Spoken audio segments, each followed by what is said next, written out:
Hey everybody, Dr. Duncan here. We're going to start a unit now on sea level rise and its impacts on people and biodiversity, and what are our adaptations? How are we going to cope with sea level rise?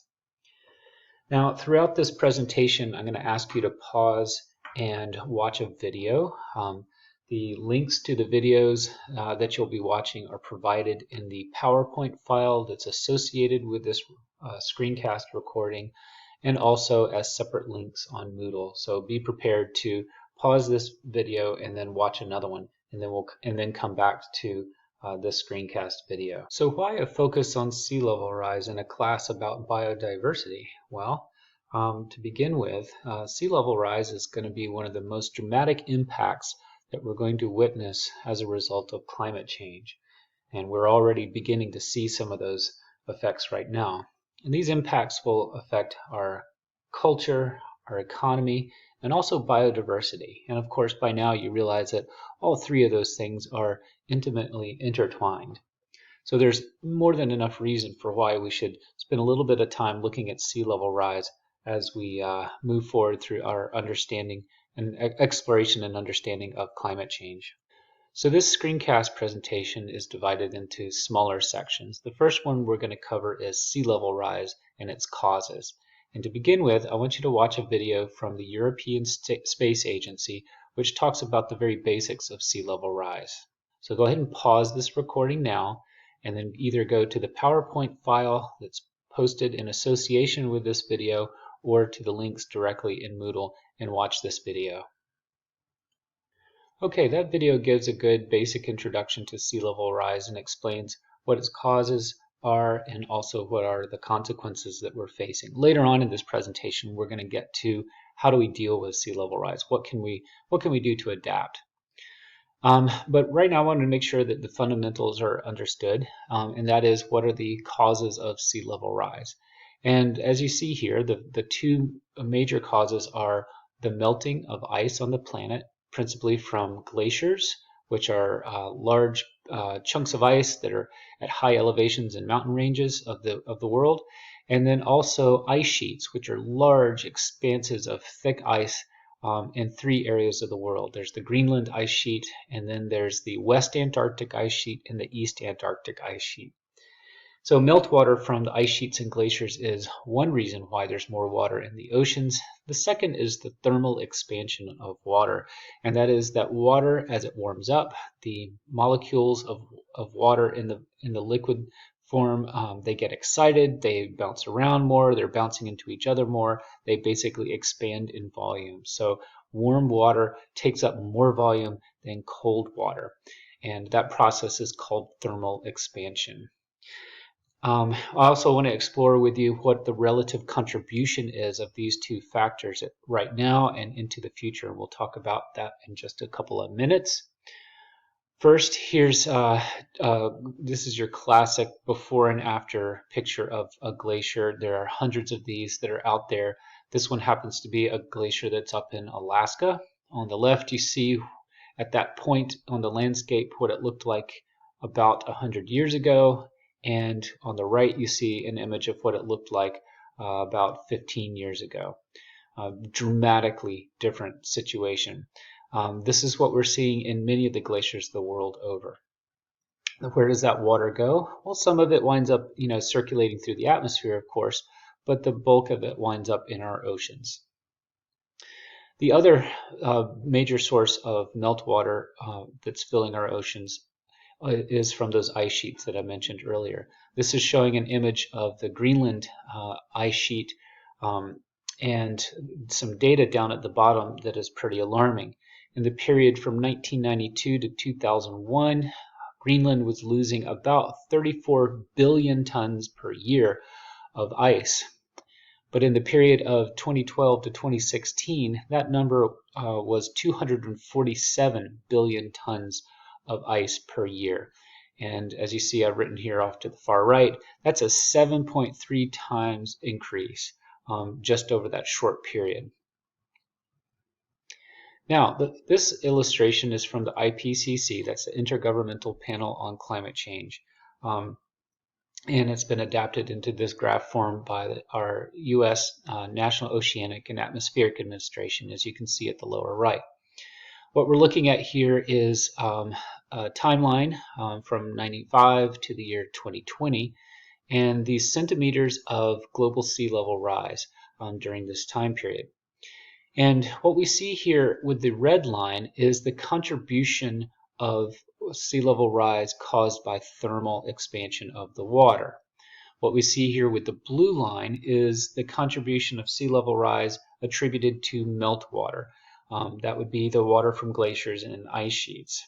The purple line here illustrates the combination of the two. When you add up those two increases in volume, you get this purple line, which is of course what represents average global sea level rise over this period. And what I want you to notice is that like early on in this process, the great majority of sea level rise was with thermal expansion, and the amount that has been contributed by meltwater, though, has been increasing disproportionately. And it's expected as we go further and further into this new climate change future that this contribution of meltwater is going to outpace even further the thermal expansion. But up until recently, it's been about 50-50.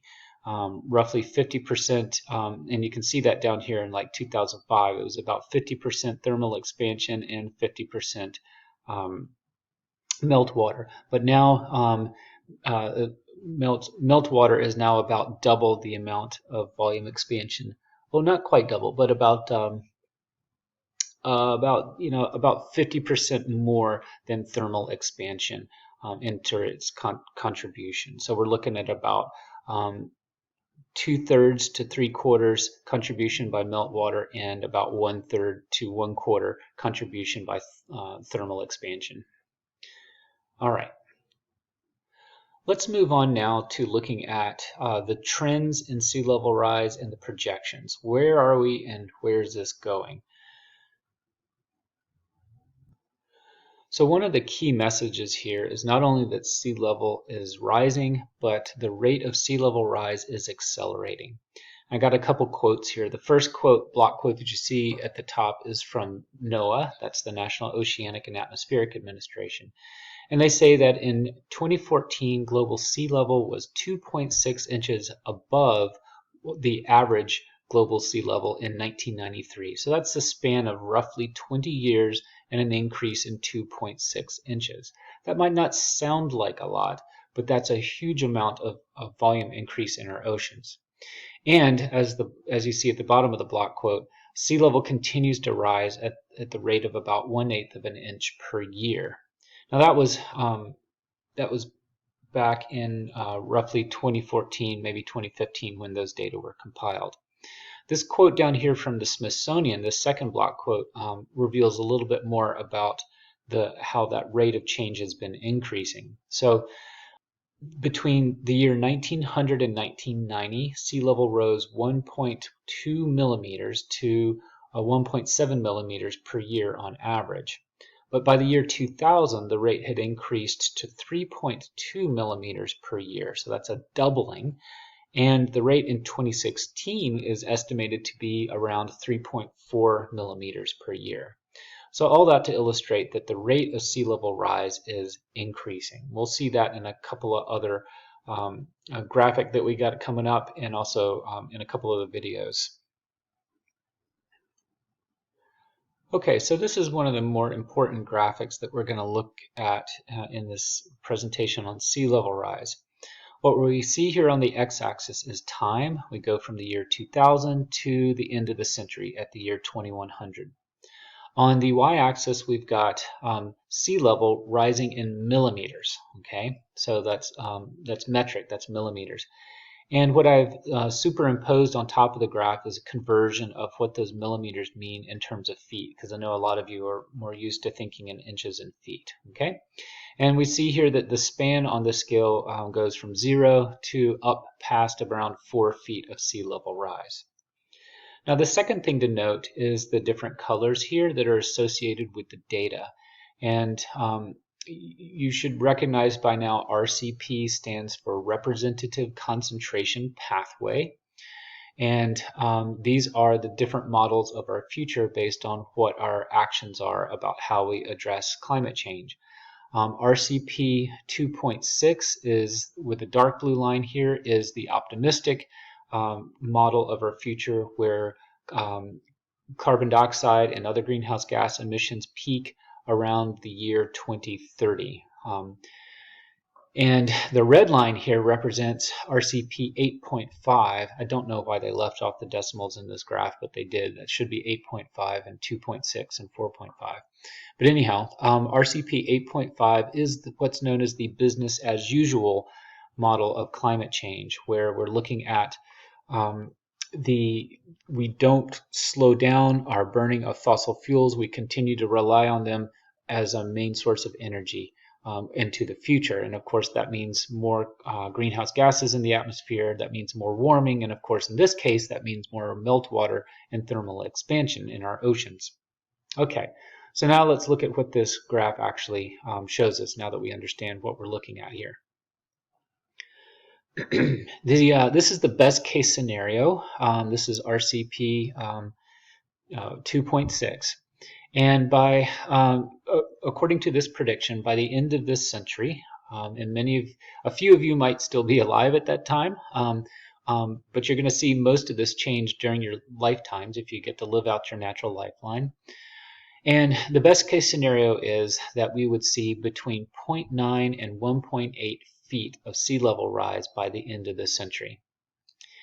And that's still a lot of sea level rise, but it's not nearly as bad as these other estimates. So if we look at the business as usual estimate, we're looking at anywhere between 1.9 and 4.3 feet of sea level rise by the year 2100.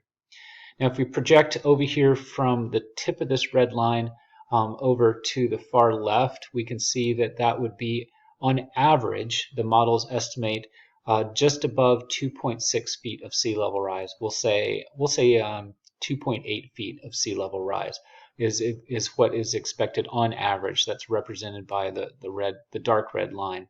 And remember that the color wedges around the line show the 95% confident intervals, where we're 95% sure that sea level will rise somewhere between the bounds of those colors that are associated with the line.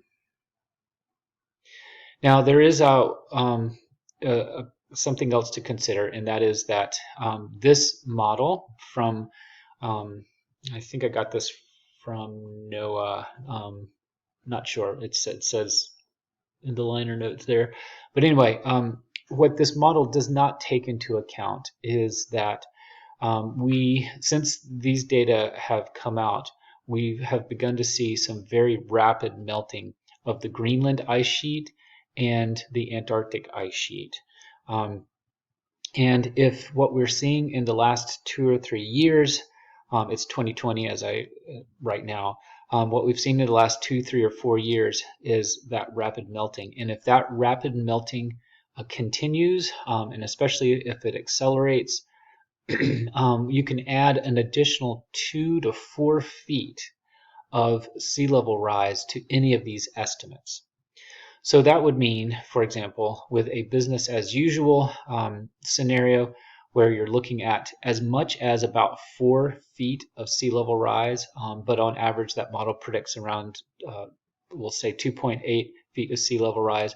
Add, say, another 4 feet on there, and you're looking at over 6 foot of sea level rise. On the lower end of this additional estimate, add 2 feet, and you're looking at over 4 feet of sea level rise. All of this, of course, is just bad news for coastal ecosystems and coastal communities, because more than just a couple of feet is going to be a serious problem.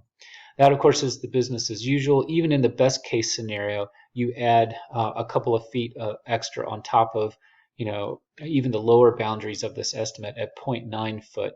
So that turns into very quickly around 3 feet or more of sea level rise by the year 2100. Okay, the last thing that I want to point out on this graph is that you'll notice that the trajectory of these curves are up and to the right and that we do not get to see them peaking on this graph. That's because sea level rise will continue well into the next century on any of these models. Even the best case scenario, when sea level rise, when carbon emissions peak around the year 2030 or so. To illustrate that, let's check out this next graphic. What we're looking at here is projected sea level rise for Baltimore, Maryland. And we're looking at time on the x-axis, and you'll notice this time we go from the year 2000 all the way to the year 2200. So we're looking 200 years in the future. Hard to think about, I know, but this is the kind of thing that we should be thinking about. And then on the y-axis, you have relative sea level rise from what it was in the year 2000, and it's measured in feet. And I want you to notice the three colors up here.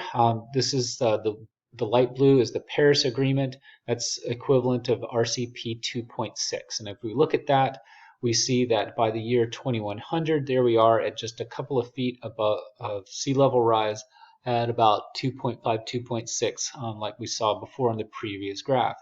But if we go out to the year 2200, we see that sea level continues to rise between the year 2100 and 2200, and we wind up at about 4.5 to 5 feet of sea level rise by the end of that century. And look at the trajectory of that line, it still goes up.